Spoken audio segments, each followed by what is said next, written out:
सिद्ध संत हैं और इनके सामने एक ही नहीं अनेकों साधक जो अपनी साधना करके और उनको बहुत कुछ प्राप्त हुआ। जैसे कि मार्क जुकरबर्ग के बारे में आप सभी जानते ही हैं। आदि धर्म है वो सनातन है, ठीक है, क्योंकि भगवान गीता में कहते हैं मवई वांसो जीव लोके जीव भूता सनातना। जब हम सभी सनातनी हैं तो निश्चित तौर पर हमें श्रीमद् भगवत गीता का या फिर श्री रामचरितमानस का, इनका इससे सरल कोई ग्रंथ है नहीं, इनका अध्ययन करना चाहिए। एक बहुत महत्वपूर्ण क्वेश्चन मेरे को याद आ रहा है कि बहुत सारे लोगों के गुरु पहले से हैं जी, और नीप करोरी बाबा जी को लोग गुरु बनाना चाहते हैं जी। एक सज्जन और जुड़ चुके हैं हमारे साथ। तो जिन लोगों के पहले से गुरु हैं और वो बाबा जी से जुड़ते हैं, उनके मन में क्वेश्चन रहता है कि यार हमने तो पहले से बना रखे वो क्या। इसका एक उत्तर था कि यार आप उनको गुरु बनाए रखो, क्योंकि गुरु एक ही बनता है या कई बनते हैं, उसका तो मेरे को नहीं पता, वो आप बताएंगे। बाबा जी की भक्ति कीजिए जी, इस प्रकार से। तो इसके बारे में थोड़ा सा जी। श्रीमद् भागवत में दत्तात्रेय जी ने 24 गुरु बनाए, एक नहीं 24 गुरु बनाए। हरे राम हरे कृष्णा हरे कृष्णा करोरी बाबा कृष्णा करोरी हरे हरे करोरी बाबा हरे राम। जय जय राम सबको प्रणाम। दोस्तों नमस्कार, मैं विजय वर्मा, मैं हूं इस वक्त कैंची धाम में और आज है 25 मार्च 2022 सुबह का समय। बहुत ही पावन दिन, अब पावन कैंची धाम बन चुका है, क्योंकि यहाँ सैलानियों का आना बहुत लगातार बढ़ते रह रहा है। ललित भाई और ये चौथी बार योग बार आ रहे हैं। तो दोस्तों हमारे साथ जुड़े हुए हैं आचार्य श्री रमण शास्त्री जी, रमण जी। तो भागवत करते हैं और ज्ञान की बातें आज इनसे जानते हैं। मैंने आज की वीडियो में भी डाल रखा है, तो इनसे जानते हैं थोड़ा बाबा जी के अनुभव और दूसरा ये जो समाज है जो ज्ञान की ओर और जो ये सत्कर्म की ओर बढ़े, इसके विषय में थोड़ा सा इनसे चर्चा करते हैं और जानते हैं इनके अनुभव। अपना नाम बता दीजिए। जी नमस्कार, मैं हूँ आचार्य श्री रमण और मेरा यूट्यूब चैनल भी है। किस नाम से वो बता दीजिए। आचार्य श्री रमण 21। जी सर्वप्रथम मैं आपसे चर्चा करना चाहूँगा कि जो देवी भूमि उत्तराखंड है, ये वाकई में हमारे जीवन के लिए और हमें जो हमारा अशांत मन है उसको एकाग्रचित्त करने के लिए बहुत भव्य और दिव्य स्थान है। यहाँ पर केवल एक ही संत नहीं, अनेकों सिद्ध संत ऐसे हैं जो आज भी गुफाओं में बैठकर तपस्या कर रहे हैं। कहते हैं कि भाव सहित खोजे जो प्राणी और पाव भगत सब सुख खानी। आप यदि भाव के सहित खोजेंगे तो निश्चित तौर पर आपको वो शक्ति, वो ऊर्जा प्राप्त होगी जो हम लोग खोजने के लिए आए हैं। ऐसा पावन दरबार बाबा नीम करोरी का, नीम करोरी महाराज, मैं तो ये समझता हूँ कि आज कलयुग में सिद्ध संत हैं और इनके सामने एक ही नहीं अनेकों साधक जो अपनी साधना करके और उनको बहुत कुछ प्राप्त हुआ। जैसे कि मार्क जुकरबर्ग के बारे में आप सभी जानते ही हैं। आज जो कुछ है इन्हीं की कृपा से हैं। तो मैं तो यही कहूँगा कि आप निश्चित तौर पर यहाँ पर आइए और अपनी एक अर्जी तो लगाइए। देखो, कलयुग समदाता नहीं, बिन मांगे देता नहीं। कलयुग में आपको सब कुछ मिलेगा लेकिन मांगना पड़ेगा। जैसे बालक हट कर लेता है, बालक कोई हट कर लेता है माता पिता से कि मुझे फला वस्तु चाहिए, तो वो माता पिता अगर बाल हट, त्रिया हट, ये आपने सुनी होगी, तो बाल हट के कारण उनको देनी पड़ती है। ठीक इसी प्रकार अगर आपको कुछ नहीं मिल रहा है, आपके अंदर शांति नहीं है, आप चाहते हैं वाकई में, तो आप इस स्थान पर आइए और महाराज से अपनी अनुनय विनय करिए। और यहाँ पर जो सिद्ध श्री माता जी का मंदिर है, उनके दरबार में भी जाइए, अपनी अर्जी लगाइए। तो देखिए, माता का स्वभाव, माता कुपुत्रो जाये तो क्वचिदपि कुमाता न भवति। पिता एक बार नहीं सुनेगा, लेकिन माता वो है, माता में वो करुणा होती है, वो आपकी जरूर सुनेगी। तो माता से कहिए आप, और तो पिताजी बाबा नीम करोरी आपकी अर्जी अवश्य सुनेंगे। अस्तु। और दूसरी बात मैं यह कहना चाहूँगा कि देखिए, आज समाज में जो लोग साधन से विहीन होते जा रहे हैं, उसका कारण हम स्वयं हैं, हमारे माता पिता स्वयं हैं। हमें अपने पूर्वजों की सेवा अवश्य करनी चाहिए, अपनी माता पिता की सेवा करनी चाहिए, ताकि हम लोग, हमारी जो संतानें हैं, वो देखें, वो सीखें कि हमारे माता पिता ने अपने दादा दादी की सेवा करी है, तो हमें भी उनकी सेवा करनी चाहिए। बस इसी संदेश के साथ में मैं अपनी वाणी को विराम देता हूँ। अस्तु। अच्छा, मैं ये जानना चाहता हूँ कि जो लोगों के काम नहीं बन रहे हैं, कुछ लोग, बहुत सारे लोग हैं ना कि तू देगा तब मैं आऊँगा, तू जी। ये करेगा मैं आऊँगा, जी। लेकिन बहुत सारे लोगों के अंदर आस्था है लेकिन काम नहीं बन रहे, लेकिन वो फिर परेशान बैठे पड़े हैं। जी। उनके लिए कुछ कि वो किस तरीके से अपने काम को करें, क्योंकि विश्वासी तो है एक, जी। लेकिन वो विश्वास भी टूट जाता है। बड़ा ही सुंदर प्रश्न है आपका। देखिए, मैं एक शब्द, एक शायरी है, किसी ने लिखा है कि मंजिल तो मिल ही जाएगी, भटकते ही सही, गुमराह तो वो हैं जो घर से निकले ही नहीं। मैं तो यही कहूँगा कि आप एक बार चलिए अपने लक्ष्य की ओर, तो आपको आपकी मंजिल अवश्य मिलेगी। अच्छा, अब ये बता दीजिए थोड़ा सा, जो लोग व्यस्त लोग हैं, जी पूजा पाठ करना चाहते हैं लेकिन हो नहीं पाता, जी। उनके लिए सरल उपाय पूजा पाठ का कि वो कैसे राम का नाम ले सके। जी बिल्कुल। देखिए, हमारे रामचरितमानस में पूजा का विस्तृत रूप से वर्णन है। रामचरितमानस वो है जो हमें जीना सिखाती है। हमने सुना भी होगा, भजन भी है कि हमें धर्म पथ पर चलना सिखाती रोज रामायण। तो हमें रामचरितमानस का अध्ययन करना चाहिए सर्वप्रथम तो। भले ही आप यदि कुछ, देखिए हम सनातन धर्मी हैं, ये तो निश्चित बात है। आप किसी भी धर्म से आते हैं, लेकिन आदि धर्म है वो सनातन है, ठीक है, क्योंकि भगवान गीता में कहते हैं मवई वांसो जीव लोके जीव भूता सनातना। जब हम सभी सनातनी हैं तो निश्चित तौर पर हमें श्रीमद् भगवत गीता का या फिर श्री रामचरितमानस का, इनका इससे सरल कोई ग्रंथ है नहीं, इनका अध्ययन करना चाहिए। प्रतिदिन एक श्लोक या आधी अर्धाली को हमें पढ़ना चाहिए। ये हम अपना नियम बनाएं। दूसरी बात ये है कि जैसे भैया ने पूछा कि हमें समय नहीं है पूजा पाठ करने का, तो हम क्या करें ऐसा जिससे हमारी पूजा पाठ भी हो जाए। उसके लिए सरल उपाय ये है कि आप कुछ नहीं कर सकते, कम से कम प्रातः उठकर सूर्य को अर्घ्य दे सकते हैं। आपने स्नान किया, एक लोटा जल दे दीजिए। इतना भी नहीं कर पा रहे हैं तो फिर भगवान कहते हैं गीता में, पत्रम पुष्पम फलम तोयम ये में भक्त्या पृच्छति। जो मुझे भाव से पत्र, पुष्प, फल और जल, इनमें से कुछ भी चढ़ाते हो तो मैं उसे स्वीकार कर लेता हूँ। तो भाव सहित खोजें जे प्राणी। हमने जो बात स्टार्ट की थी, शुरू में बताई थी, वो बात निश्चित तौर पर सत्य है। आप अपने अंदर भाव बनाइए, क्योंकि भाव वश्य भगवान सुख निधान करुणा भवन, तज ममता मदमान भजिए सदा सीतारमण। अपने मन में स्मरण कीजिए, कैसे? बोले भाव के वशीभूत होकर, भाव के सहित, तो निश्चित तौर पे वह परमात्मा आपको प्राप्त हो जाएगा। आप कोई यजन ना करें, लेकिन अपने अंदर दूसरों के प्रति कभी दूसरों के साथ गलत ना करें। आप अच्छा व्यवहार करें और दूसरों का अच्छा करने की सोचें, क्योंकि जीवन में आप किसी का हित करते हैं तो परहित सरस धर्म नहीं भाई, पर पीड़ा सम नहीं अदमाई। दूसरों का हित करने के बराबर कोई धर्म है नहीं। धर्म न दूसर सत्य समाना। सत्य की राह पर चलते रहिए और परमात्मा का मानसिक चिंतन अवश्य करते रहिए। अपने माता पिता की सेवा अवश्य करते रहिए, क्योंकि माता पिता प्रभु गुरु की बानी, विनय विचार करिए शुभ जानी। उनको परमात्मा का स्वरूप दिया गया है। उनकी आज्ञा का पालन बिना विचार करके, क्योंकि उनके पूरे जीवन का अनुभव होता है। आप करते चलिए, निश्चित तौर पे आपको उस परमात्मा की और बाबा नीव करोरी की आपको अहेतु की कृपा अवश्य प्राप्त हो जाएगी। एक बहुत महत्वपूर्ण क्वेश्चन मेरे को याद आ रहा है कि बहुत सारे लोगों के गुरु पहले से हैं जी, और नीव करोरी बाबा जी को लोग गुरु बनाना चाहते हैं जी। एक सज्जन और जुड़ चुके हैं हमारे साथ, तो जिन लोगों के पहले से गुरु हैं जी। और वो बाबा जी से जुड़ते हैं, उनके मन में क्वेश्चन रहता है कि यार हमने तो पहले से बना रखे वो क्या। इसका एक उत्तर था कि यार आप उनको गुरु बनाए रखो, क्योंकि गुरु एक ही बनता है या कई बनते हैं, उसका तो मेरे को नहीं पता, वो आप बताएंगे। बाबा जी की भक्ति कीजिए जी। इस प्रकार से, तो इसके बारे में थोड़ा सा। जी, श्रीमद् भागवत में दत्तात्रेय जी ने 24 गुरु बनाए। एक नहीं, 24 गुरु बनाए। आपको जहाँ से शिक्षा मिल रही है आप उसको गुरु मान सकते हैं। आपके सामने एक छोटा सा बालक 5 वर्ष का है, यदि वो भी अच्छी शिक्षा दे रहा तो वो भी आपका गुरु है। आप शिक्षा कहीं से ले सकते हैं। हाँ, मंत्र गुरु आपका एक होगा, लेकिन आप यदि संत की शरण में हैं तो संत को हमेशा एक नियम है कि उस परमात्मा को या जिस मंदिर में गए हो उसमें अपने गुरु का दर्शन करते हुए उनको भी आप गुरु मान सकते हो। इसमें कोई समस्या नहीं है।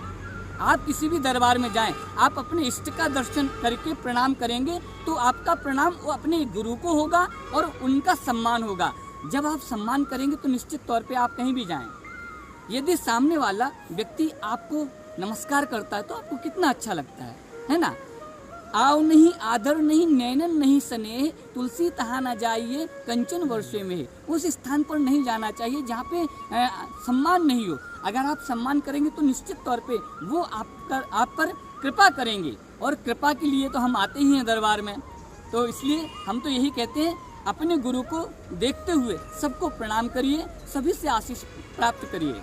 लास्ट में भक्तों के लिए संदेश की कृपा बनी रहे और हर किसी मतलब सुखमय जीवन के लिए थोड़ा सा भक्तों के लिए संदेश बता दीजिए लास्ट में। और मेरे को एक शेर याद आ रहा है कि गुरुजी ने, आचार्य जी ने एक शेर बताया, अभी मैं गाड़ी चला रहा था तो ट्रक के पीछे से लिखा था कि खुदा सलामत रखे गाड़ी बनाने वाले को, खुदा सलामत रखे गाड़ी बनाने वाले को, घर से बेखबर कर दिया गाड़ी चलाने वाले को। तो ये ज़िंदगी कुछ इस प्रकार से रहती है। अब आप थोड़ा सा वो बता दीजिए भक्तों के लिए लास्ट में संदेश। बस जैसे भैया ने बताया, मैं भी एक बात बताता हूँ आपको। देखिए, हमारा उद्देश्य क्या है। सबसे पहले तो हमें इस बात को समझना चाहिए, हम संसार में आए तो हमारा उद्देश्य, लक्ष्य क्या था। माँ के गर्भ में थे, भगवान से अनुनय विनय की कि हमें यहाँ से बाहर निकालो, हम आपकी सेवा करेंगे। जिंदगी में जिंदगी की अगर शर्त पूरी ना हो तो जिंदगी को जिंदगी से रूठ जाना चाहिए। मैं अध्यात्म की ओर लेके चलता हूँ आपको। देखिए, जिंदगी में जिंदगी की शर्त क्या है। जब हम माँ के गर्भ में थे, हमने भगवान से प्रार्थना की कि भगवान हमें यहाँ से बाहर निकालो। तो हमारी शर्त, उन्होंने कहा क्या करोगे? बोले हम आपका चिंतन करेंगे, हम आपकी प्राप्ति करेंगे। ठीक है, ये शर्त थी। अगर उस शर्त को हम पूरा नहीं कर पा रहे तो निश्चित तौर पर हमें आर्त भाव को, 9 भक्ति बताई गई हैं, उनमें से हमें अपने परमात्मा के प्रति, इष्ट के प्रति आर्त भाव, दुखी भाव से उस इष्ट का चिंतन करना चाहिए। तो निश्चित तौर पे हमें वो शक्ति, वो ऊर्जा प्राप्त हो जाएगी और उनका मानसिक चिंतन अवश्य करें। देखिए, अगर हम बैठ के 2 घंटा पूजा नहीं कर सकते हैं तो अपने गुरु के मंत्र का जप तो चलते फिरते कर सकते हैं। मंत्र जप करने में कोई बुराई नहीं। मानसिक, आप स्पष्ट, आप जैसे अशुद्ध हैं तो भी हमारे गुरु जी कहा करते थे कि आप मानसिक में कोई दोष नहीं, मानस पूजा में। देखिए, हमारे संसार में सबके साथ एक समस्या है। रामचरितमानस में उत्तरकांड में आया है कि मानस रोग कछुक में गाये, हैं सबके लख विरलन पाए। संसार में सभी मानसिक रोगों से ग्रसित हैं। कोई भी व्यक्ति ऐसा नहीं है जो उससे अछूता रहा हो, लेकिन समझ कम लोग पाते हैं। हम लोग जाते हैं, जो समझते हैं वो सोचते हैं कि कैसे शांति मिले हमें, कैसे हमारे मन को शांति हो। तो फिर हम बाबा नीव करोरी की शरण में आ जाते हैं और इनके दरबार में जब बैठते हैं तो हमारा मन शांत चित्त हो जाता है। तो हमें संतों की शरण बहुत ज़रूरी है, संतों का सानिध्य बहुत आवश्यक है, क्योंकि यही हमारा मार्गदर्शन करते हैं। फिर वो किसी भी रूप में आ सकते हैं। सिद्ध संत अगर आज ना होते तो निश्चित तौर पे ये जल मरता संसार, ये साधु और संतों की बदौलत ही आज हम लोग पृथ्वी पर टिके हुए हैं। अस्तु, धन्यवाद। एक याद आ गई, सपनों में दर्शन, लोगों के सपनों में भी दर्शन होते हैं, उसका क्या महत्व है? देखिए, जब हमारे अंदर भाव उत्पन्न होता है किसी स्थान को जाने के लिए, तो निश्चित तौर पर जब हमारी श्रद्धा एक स्थिति को पार कर जाती है, जब हम श्रद्धा में हमारा जीवन बिल्कुल उनके लिए समर्पित हो जाता है, तो निश्चित तौर पर वो हमारे स्वप्न में आकर दर्शन देते हैं। कहते हैं कि नहीं, हम तुम्हारे साथ हैं, और तुम्हें आश्वासन देते हैं, एक तुम्हारे अंदर ऊर्जा का संचार करते हैं कि आप अकेले नहीं हैं, मैं आपके साथ हूँ और आप चलते रहिए। आप अपने जिस पथ पर चल रहे हैं, आपको आपके गंतव्य स्थान पर पहुँचाने की हमारी जिम्मेवारी है। आज सबसे बड़ी समस्या क्या है भाई, कि हम लोग ये सोचते हैं कि जो कर रहे हैं वो हम कर रहे हैं, जबकि ऐसा नहीं है। करने कराने वाली शक्ति कोई दूसरी है। वही यहाँ आपको खींच के लाई नीव करौरी बाबा के दरबार में, वही आपको ले जाएगी वैष्णो माता के दरबार में। वो है सत्ता, वही है, लेकिन हम लोग समझ बैठते हैं कि हम कर रहे हैं, और जहाँ पे हम आ जाता है वहाँ पे सब कुछ नष्ट हो जाता है, क्योंकि अहंकार ही पतन का कारण होता है। गीता में 13वें अध्याय में एक विषय पर चर्चा हुई, उसमें बताया क्षेत्र ज्ञोर ज्ञानम। उन्होंने एक बात कही, उन्होंने कहा कि जब हूँ को आप है में मिला देंगे तो केवल है बचेगा, अर्थात परमात्मा ही केवल बचेगा।